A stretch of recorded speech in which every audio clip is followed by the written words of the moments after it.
दोस्तों, एक महिला जिसकी शादी को लगभग 17 साल बीत चुके थे, लेकिन अभी तक उसे कोई संतान की प्राप्ति नहीं हुई थी और लगातार कोशिशों के बाद भी ऐसा कुछ भी नहीं हो रहा था। जो घर परिवार वाले होते हैं, सास होती हैं, जेठानी होती हैं, नंद होती हैं, वो बहुत ही ज़्यादा उसे ताना देती हैं। जो सास होती है, वो यही कहती हैं कि अगर हम इसकी जगह पे एक भैंस पाल लिए होते, तब भी हमें बहुत ही ज़्यादा मुनाफा होता, वो दूध भी हमें देती। लेकिन अगर दूध नहीं भी दे सकती थी, तो गोबर तो देती, लेकिन इसको रखने के बाद तो हमें कुछ भी फायदा नहीं है। ऐसी औरत का अब हम क्या करें, इसको रहने की ज़रूरत ही नहीं है मेरे घर में। जो उसकी जेठानी भी सुबह-सुबह ऐसी ही बातें बोलती थी और एक दिन की बात नहीं है, ये आए दिन किसी न किसी बात को लेकर के इस महिला की बात छिड़ जाती थी घर में। तो यही होता था कि जब से ये आई है, अब शगुन बन करके आई है, जेठानी कहती थी कि मैं सुबह-सुबह उठती हूँ, अगर इसका चेहरा देख लेती हूँ तो मेरा मेरा पूरा दिन खराब जाता है। मुझे ऐसा लगता है कि कोई अपशकुन होने वाला है। उसकी सास यही कहती थी कि जब से इस घर में आई है, बड़ा ही अपशकुन हो रहा है। एक तो ऐसे लग रहा है जैसे मैं पोते का मुँह ही नहीं देख पाऊँगी और मैं ऐसी ही मर जाऊँगी। जो उसकी बहन होती है, यानी कि उस महिला की नंद, वो भी कहती है कि भैया आप दूसरी शादी कर लो, इसको रखने से क्या आपको फायदा हो रहा है, क्यों आप इसके पीछे परेशान हैं, आप दूसरी शादी कर लीजिए। जब ऐसी ऐसी बातों को वो महिला सुनती है, बहुत ही ज्यादा परेशान होती है, रोती भी है, लेकिन होता कुछ भी नहीं है। एक दिन ऐसे ही वो महिला डॉक्टर के पास जाती है। जब डॉक्टर के पास जाती है, डॉक्टर उसकी योनि में जब अपनी मशीन लगा करके चेक करते हैं, तो कुछ ऐसी चीज सामने आती है जिसे देख करके वो डॉक्टर भी परेशान हो जाते हैं, हैरान हो जाते हैं। दोस्तों, वो महिला माँ तो बनती है, लेकिन इलाज उसका चलता है और बहुत ही अच्छे से उसका इलाज चलता है।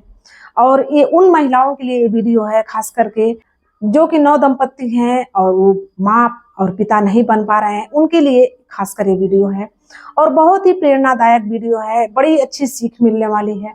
दोस्तों, आप लोगों से एक ही गुजारिश है कि वीडियो के अंत तक जरूर बने रहिएगा। दोस्तों, अगर आप हमारे चैनल पर नए हैं तो चैनल को सब्सक्राइब कर लीजिए, वीडियो को लाइक कीजिएगा और वीडियो के अंत तक जरूर बने रहिएगा। दोस्तों, आज की जो सच्ची घटना मैं आप लोगों को सुनाने जा रही हूँ, इस सच्ची घटना बिहार के पटना की है। बिहार के पटना में ही एक परिवार रहता है और परिवार में एक सरिता नाम की लड़की थी। सरिता पढ़ाई कर रही थी और पढ़ाई करने के बाद उसकी शादी एक टीचर से हो जाती है, जो कि पटना में एक प्राइवेट स्कूल में पढ़ाते थे। उन टीचर का नाम था महेश। सरिता की शादी जब महेश से हो जाती है और बड़े ही धूमधाम से शादी होती है। सरिता जब अपने ससुराल आती है, सरिता की बहुत ही आवभगत होती है, बहुत ही उसकी सास ससुर उसे जानते थे, उसे प्यार करते थे, उसे स्नेह दिखाते थे और घर में सब कुछ अच्छा चल रहा था। जो जेठानी थी वो भी मिलजुल करके रहती थी। लेकिन समय धीरे धीरे बीतता है, साल 2 साल का समय बीतता है तो घर में कानाफूसी होने लगती है। जो सास होती हैं, नंद होती हैं, जेठानी होती हैं, वो लोग आपस में बातें करने लगती हैं और धीरे धीरे बात ये पड़ोस में भी जाने लगती है। पड़ोस की भी महिलाएं ऐसा कहने लगती हैं कि लग रहा है कि 2-3 साल हो गए, इसको बच्चा नहीं होगा और कब बच्चा करेगी। हमें तो लग रहा है कि जैसे कि हम पोते का मुंह ही नहीं देखेंगे। जो सास होती है ऐसी ऐसी जब बातें करती है, सरिता के कानों में जब ये सब बातें जाती है, सरिता बहुत ही दुखी होती है। वो कहती है कि अभी तो शादी को 2 ही 3 साल हुए हैं और इन लोगों की कानाफूसी शुरू हो गई। लेकिन वो शाम को जब उसके पति आते हैं महेश, तो महेश से वो कहती है कि देखिए ना, शादी को 2-3 साल हो गए हैं, हम क्यों ना बच्चा कर लें, क्योंकि ज़्यादा टाइम जब हम वेस्ट करेंगे तो फिर दिक्कत हो जाएगी, शायद बच्चा ही ना हो तो फिर हमें परेशानी होगी। महेश भी सोचता है और कहता है कि शायद ये सही कह रही है, कोई बात नहीं, हम बच्चे के लिए ट्राई करेंगे। सरिता और महेश ट्राई करते हैं कि हम माँ और पिता बन जाएं, लेकिन ऐसा नहीं होता है। जो सरिता थी प्रेग्नेंट ही नहीं हो पा रही थी, उसकी प्रेगनेंसी हो तो रही थी लेकिन रुक नहीं रही थी। सरिता बड़ी ही परेशान हो जाती है, अपने पति से कहती है, वो कहता है कि मैं क्या कर सकता हूँ।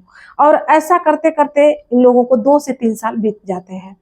अब सरिता परेशान रहने लगती है, दुखी रहने लगती है और इसी बीच जो परिवार वालों का माहौल होता है, जो परिवार वालों की बातें होती हैं, जेठानी और सास में, नंद में और पड़ोस में, ये सारी बातें सरिता को बड़ी ही परेशान करती है। सरिता यही सोचती है कि भगवान मेरी भी गोद भर दे तो कितना अच्छा रहता। वो भगवान के सामने रोती है और कहती है कि भगवान मेरी सोनी गोद को भर दीजिए, लेकिन कुछ भी नहीं होता है। और सरिता लगातार प्रयास करती है लेकिन रिजल्ट उसका कुछ भी नहीं आता है। सरिता अब शायद यही सोच रही थी कि मैं कभी माँ नहीं बन पाऊंगी। वो सारी उम्मीदें छोड़ चुकी थी। लेकिन जैसे ही शादी के 10 से 12 साल बीतते हैं, जो महेश के माता पिता थे वो विरोध करने लगते हैं। वो कहते हैं कि इसे यहाँ से लेकर के जाओ, क्योंकि जब ये माँ ही नहीं बन पा रही है, मुझे पोते का सुख ही नहीं दे पाएगी, तो इसे यहाँ के रहने की कोई जरूरत नहीं है, इसे लेकर के जाओ। इसके बाद जो उसकी जेठानी थी वो भी यही बात कहती है और कहती है कि जब सुबह सुबह उठ उठ के जब इसका मुंह देखते हैं तो मेरा पूरा दिन खराब जाता है, इससे अच्छा है कि ये कहीं चली ही जाए तो अच्छा है। अब महेश से सारी बातें सरिता बताती है। महेश कहता है कि ठीक है। जब परिवार वाले विरोध करते हैं तो महेश अपनी पत्नी का हाथ पकड़ता है और वहां से निकल जाता है। घर से निकलने के बाद वो पटना शहर में आता है। वहां आता है तो एक किराए से रूम लेता है और दोनों पति पत्नी उसी रूम में रहने लगते हैं। जो महेश था वो अब स्कूल को छोड़ करके वो कंपनी में काम करने लगता है। कंपनी में काम करने लगता है, उसी दौरान उसकी मुलाकात एक व्यक्ति से होती है जो कि उसी की उम्र का होता है। जब उससे वो मदद मांगता है और कहता है कि भाई मैं अभी नया नया आया हूँ और मेरे पास खाने पीने के लिए नहीं है कुछ, मेरे घर में राशन वगैरह भी नहीं है, मेरे परिवार वालों ने मुझे निकाल दिया है, तुम मेरी मदद कर दो और जैसे ही पेमेंट आएगी मैं आपको दे दूंगा। वो कहता है कि क्यों, क्या बात है कि तुम्हारे परिवार वालों ने निकाल दिया। वो वजह जानना चाहता है कि कहीं ये लोग गलत करके तो नहीं आए हैं। तभी महेश सारी बातें बताता है और कहता है कि भाई मेरे बच्चे नहीं हो रहे थे और इसकी वजह से परिवार वालों ने बहुत ताना दिया और कहा कि तू बांझ है, तेरा मुंह देखते हैं तो हमारा सारा दिन खराब जाता है। मेरी माँ यही बोल रही थी कि अगर हम भैंस भी रख लिए होते तो हमें दूध मिलता, दूध नहीं भी मिलता तो गोबर मिलता। ऐसे ऐसे ताने जब मेरी पत्नी सुनती है उसे बहुत ही ज्यादा दुख हो रहा था। उसी घर में रह करके हमने 10-12 साल ताने सुने, लेकिन अब उन लोगों ने मिलकर के विरोध किया कि हम यहाँ पर नहीं रह सकते, क्योंकि जब हमारे पास बच्चा नहीं है तो हम उस घर में नहीं रह सकते और हम दोनों वहां से चले आए। आज हम किराए के मकान में रहने पर मजबूर हैं, लेकिन हमारे पास इतने सारे पैसे नहीं हैं कि हम खाना खा सकें, अपने घर में राशन ला सकें। वो कहता है कि ठीक है, मैं तो तुम्हारी मदद कर दूंगा। वो व्यक्ति महेश से कहता है कि देखो मैं तुम्हारी मदद तो जरूर करूंगा, लेकिन क्या है कि रही बात बच्चे की, तो बच्चे तुम्हारे घर में जरूर होंगे, तुम्हारे घर में भी किलकारियां गूंजेंगी और हंसी खुशी का माहौल होगा, सब कुछ होगा तुम्हारे घर में। लेकिन एक जगह है वहां तुम्हें जाना पड़ेगा, इलाज तुम्हारा चलेगा और तुम्हारी पत्नी का। वो कहता है कि मैं गारंटी के साथ कह रहा हूँ कि तुम्हारे बच्चे जरूर हो जाएंगे, क्योंकि मेरी भी भाभी थी, उसकी उम्र बहुत ही ज्यादा हो चुकी थी, उसके भी बच्चा नहीं हो रहा था, लेकिन किसी ने बताया। जब वहां पे गई तो आज उसके पास 3-3 बच्चे हैं। उनका परिवार बहुत ही अच्छे से चल रहा है, उनके पास 3-3 बच्चे हो चुके हैं। लेकिन तुम भी वहां जाओगे, तुम्हारी भी समस्या का समाधान हो जाएगा। तभी महेश बड़ी ही बेसब्री से कहता है कि कहाँ पे वो जगह है और कौन सी जगह है। वो कहता है कि कहीं नहीं, पटना में ही एक आईवीएफ सेंटर है, लेकिन यहाँ से कुछ दूरी पर है। वहां पे जाओगे, पैसा तो लगेगा, इलाज थोड़ा लंबा चलेगा, लेकिन तुम्हारा बच्चा जरूर होगा। वो कहता है कि ठीक है। वो कहता है कि मैं कल तुम्हें एड्रेस लिख करके दे दूंगा, उसी एड्रेस पे जाना और वहां पे जाओगे तो डॉक्टर से सारी समस्याओं को बताना और इसके हिसाब से तुम्हारी दवाइयाँ चलेगी। वो कहता है कि ठीक है। महेश जब शाम को घर पे आता है तो बहुत ही खुश होता है। जब घर पे आता है तो उसकी पत्नी पूछती है सरिता कि क्या बात है, आप आज बहुत खुश हैं। वो कहता है कि बात ही कुछ ऐसी है, ऐसे लग रहा था जैसे महेश को कि कोई आशा की किरण उसे दिखाई दे रही थी और इसी किरण को लेकर के वो खुश था। वो अपनी पत्नी सरिता को सारी बातें बताता है और कहता है कि एक मेरा मित्र है मेरे कंपनी में, उसने मेरी मदद भी की, लेकिन वो बता रहा था कि उसकी भाभी के भी बच्चे नहीं हो रहे थे और वहां पे वो गए और उनके पास आज 3-3 बच्चे हैं। सरिता भी बेसब्री से पूछने लगती है कि वो कौन सी जगह है, कहाँ पे। वो कहता है कि आज तो उसने एड्रेस नहीं दिया, लेकिन वो जगह है पटना में ही है, आईवीएफ सेंटर कोई है, वहां पे डॉक्टर साहब बड़े ही अच्छे हैं और इलाज कुछ दिन चलेगा, लेकिन हमारे पास भी बच्चे हो जाएंगे। वो कहती है कि ठीक है।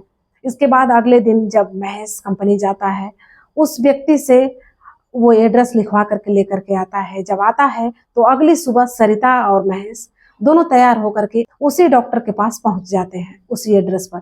जब वहां पे जाते हैं तो डॉक्टर से मिलते हैं, डॉक्टर से सारी समस्याएं बताते हैं। तो सारी समस्याओं को सुनने के बाद डॉक्टर साहब यही कहते हैं कि ठीक है, इसमें चिंता करने की कोई बात नहीं है, क्योंकि ये समस्या कोई बड़ी समस्या नहीं है, ऐसी समस्याएं तो हमारे पास हर रोज आती हैं, कोई बात नहीं, आप लोग बेफिक्र रहिए, आपके पास भी बच्चा होगा, आप भी माँ और पिता बन सकते हैं।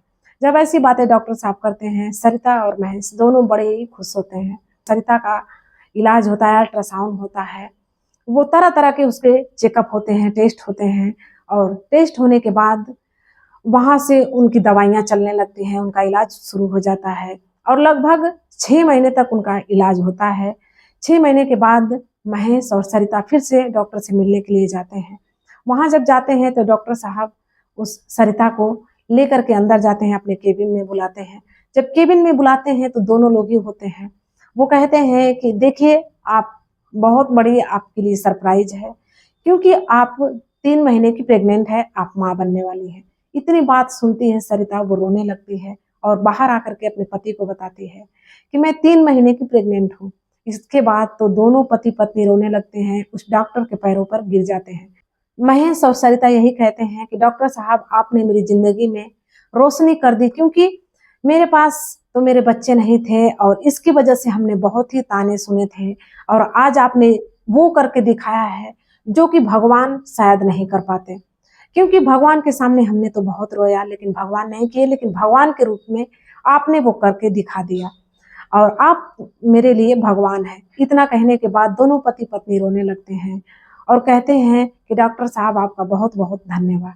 डॉक्टर साहब कहते हैं कि कोई बात नहीं, धन्यवाद की बात नहीं है, क्योंकि यहाँ पे हजारों पेशेंट ऐसे ही आते हैं और यहाँ से खुशी खुशी घर पे जाते हैं।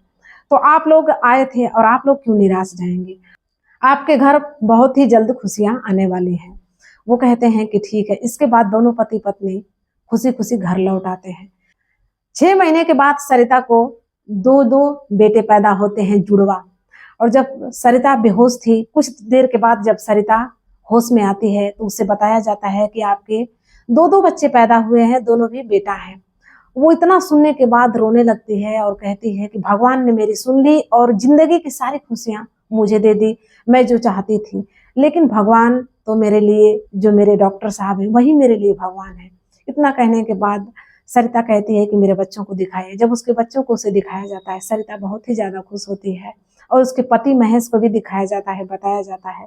जो महेश होता है, अपनी सामर्थ्य अनुसार लोगों को पैसे बांटता है, देता है और कहता है कि आज मैं बहुत ही ज्यादा खुश हूँ।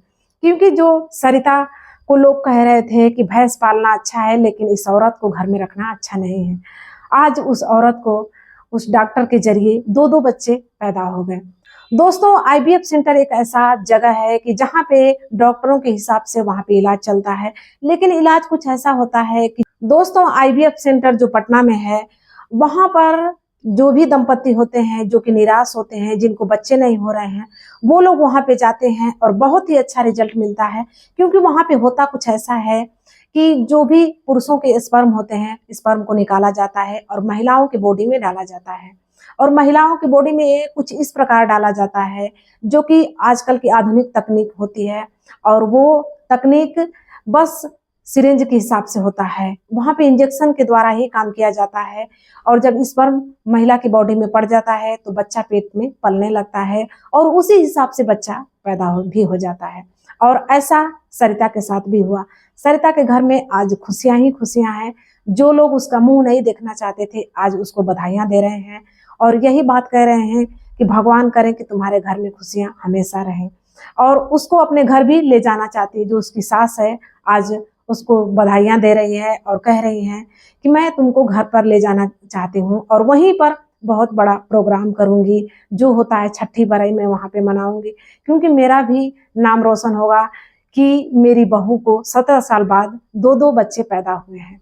दोस्तों, कहने की बात है कि कल क्या था, सरिता के साथ क्या हो रहा था, और आज बच्चा होने के बाद सरिता के साथ क्या हो रहा है। दोस्तों, एक कहानी कहिए या फिर घटना कहिए जो सरिता के साथ हुआ, आप लोगों को ये घटना कैसी लगी, आप लोग अपनी राय कमेंट में जरूर दीजिएगा। और मिलते हैं ऐसी ही कहानियों के साथ में। अगर आप हमारे चैनल पर नए हैं तो चैनल को सब्सक्राइब भी कर लीजिएगा, वीडियो को लाइक कीजिएगा, और मिलते हैं अगले वीडियो में। तब तक के लिए धन्यवाद।